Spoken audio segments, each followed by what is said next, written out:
পৃথিবীর প্রতিটি মানুষের একটি ঠিকানা থাকে, কিন্তু কিছু ঠিকানা মানচিত্রে নয়, থাকে হৃদয়ের গভীরে।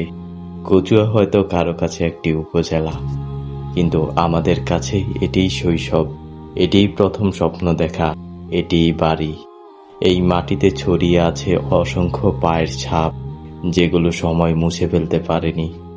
ভোরের নীরবতা, ধান ক্ষেতের বাতাস, গ্রামের কাঁচা পথ আর পরিচিত মুখগুলোর হাসি, এই সব মিলে তৈরি হয়েছে আমাদের কচুয়া।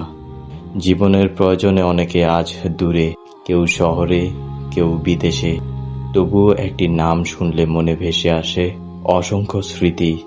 কারণ নিজের জন্মভূমির মতো আপন পৃথিবীতে আর কোনো জায়গা হয় না।